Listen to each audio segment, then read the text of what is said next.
Hi friends, welcome to my channel feast and flight fusion kitchen to the world. आज हमारी recipe होने वाली है कोफ्ता करी। जी हाँ, कोफ्ते कई तरीके के बन सकते हैं और आज जो कोफ्ते हम बनाने जा रहे हैं वो है लौकी के कोफ्ते। तो सबसे पहले हम बहुत ही सिंपल रेसिपी की शुरुआत इस तरह करेंगे। लौकी को धो के छील के उसको कद्दूकस में घिस लेंगे। थोड़ा निचोड़ के उसका पानी अलग कर लेंगे। पानी अलग करके आप रख सकते हैं, आपको वो पानी फेंकने की ज़रूरत नहीं है। जब आप रोटी के लिए आटा गूंदेंगे तो आप सेम पानी इस्तेमाल कर सकते हैं। तो यहाँ मैं धीरे धीरे लौकी को निचोड़ के पानी अलग और घिसा हुआ लौकी अलग करने की कोशिश कर रही हूँ।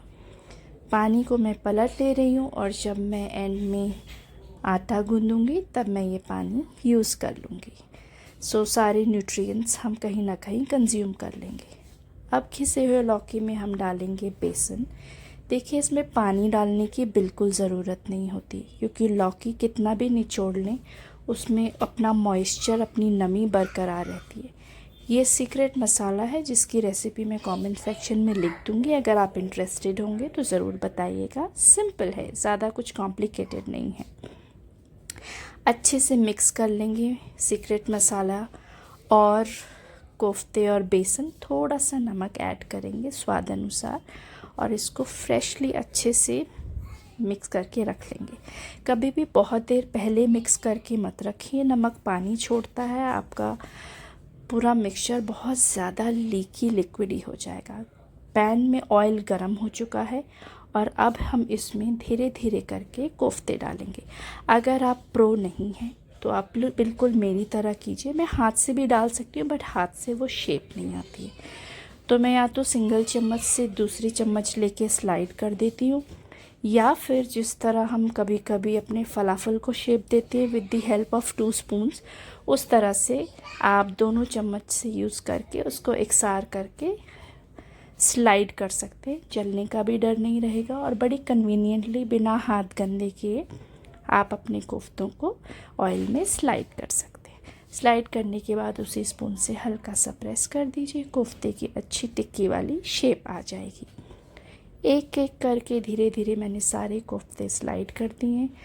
हम बहुत हाई फ्लेम पे इनको कभी नहीं पकाते हैं वरना बाहर से कोफ्ते जल जाएंगे और अंदर से कच्चे रह जाएंगे।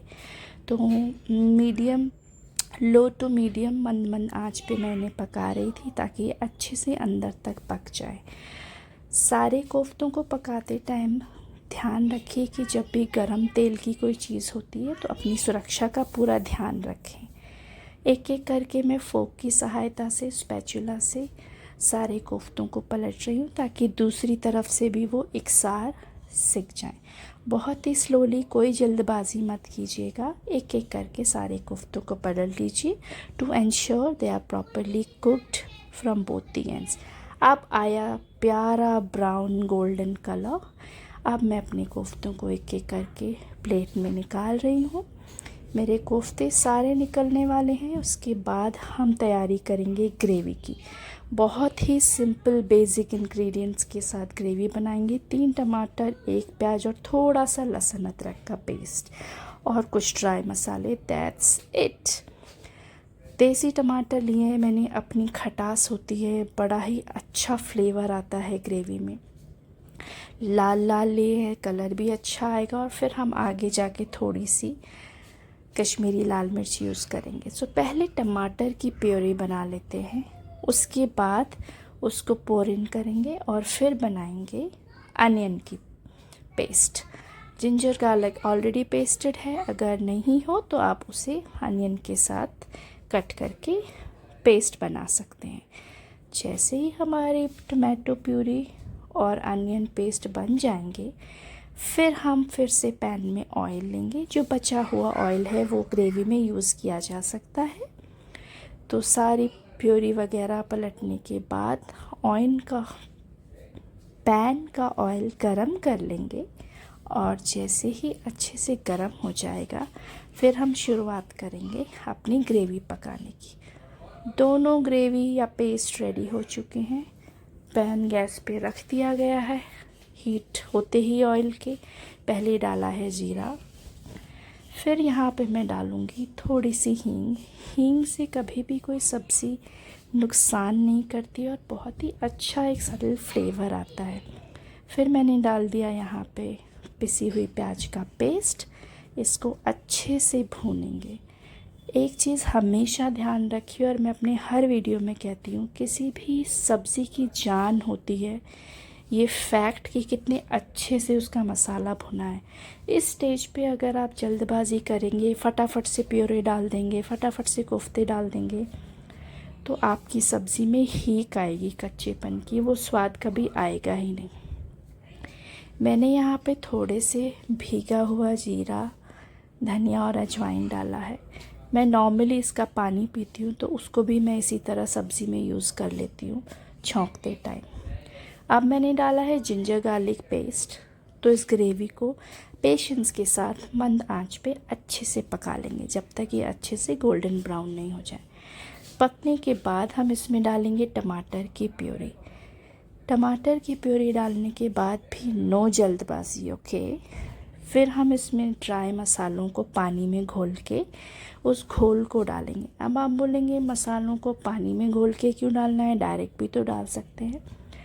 बिल्कुल डाल सकते हैं, पर देखिए हर किसी का अपना तरीका होता है।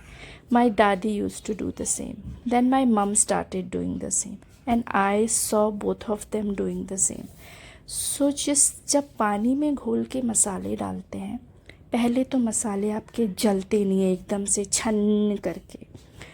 दूसरा, ग्रेवी पे कितनी अच्छी सी जाली बन जाती है कि देखते ही दिल खुश हो जाता है। बहुत ही अच्छा टेक्सचर आता है जब थोड़े से मसालों को पानी में भिगा के घोल बना के डालते हैं। आप ज़रूर ट्राई कीजिएगा और कमेंट सेक्शन में बताइएगा कि क्या आप अग्री करते हैं या नहीं, ठीक है।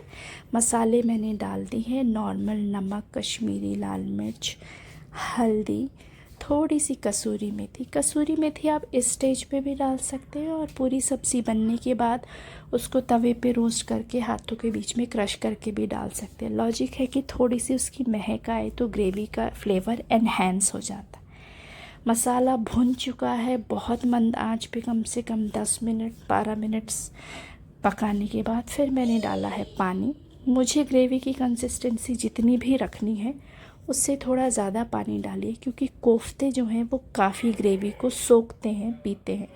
शुरू में आपको लगेगा वाह बहुत सारी ग्रेवी है, फिर आप जब एक आधे घंटे बाद देखेंगे गैस बंद करने के बाद कोफ्ते सारी ग्रेवी पी चुके होंगे और एकदम ड्राई हो जाएंगे। तो थोड़ा सा on a higher side in terms of quantity of gravy रखिएगा, ताकि कोफ्ते पेट भर के ग्रेवी पी भी ले तो भी हमारे लिए ग्रेवी बच जाए। कोफ्ते डल चुके हैं, अच्छे से मिक्सिंग कर दिया है। फिर इसको बड़े पेशेंस के साथ थोड़ी देर ढक कर पकने देंगे, ताकि कोफ्तों के अंदर तक ग्रेवी के सारे मसाले इन्फ्यूज़ हो जाएं। बहुत कम, एक चुटकी गरम मसाला आप यूज़ कर सकते हैं और बहुत थोड़ा, बिल्कुल थोड़ा इलायची पाउडर। मिक्स करने के बाद इसको ढक देते हैं। ढकने के बाद आप इसे अगेन 5 से 7 मिनट तक पकाएंगे, तब तक आपकी ग्रेवी में डाला हुआ पानी पक नहीं जाए। उसके बाद इसको हम रेस्ट करने देंगे। यहाँ साथ ही साथ जब तक मेरी ग्रेवी पक रही है, मैं लौकी के जूस को आटे में डाल के, of course some more water, अपना आटा गूंथ रही हूँ। वाओ, ढक्कन हटा के देख रही हूँ, ग्रेवी इतनी प्यारी पकी है कि दिल खुश हो गया। अब कंट्रोल नहीं हो रहा। फटाफट से रोटी बनाऊंगी साइड में और इसको करूँगी गार्निश। जैसे मैंने कहा था, स्टेज पे आप फ्रेश कोरिएंडर लीव्स चॉप करके डाल सकते हैं, या फिर भुनी हुई कसूरी मेथी को क्रश करके, अगर आपने वो first half of the recipe में नहीं डाला है। मंद मंद बारीक कटा हुआ धनिया डाल के इसको गार्निश करेंगे और दुआ करेंगे भगवान ऐसा स्वादिष्ट खाना सबके घर में पके। अगर आपको मेरी ये रेसिपी पसंद आई हो so please subscribe to my channel, like, ज़्यादा से ज़्यादा दोस्तों के साथ शेयर कीजिए ताकि सब इसका लुत्फ़ उठा सके। कमेंट कीजिए और बताइए कैसा लगा। सी यू सून विद अनदर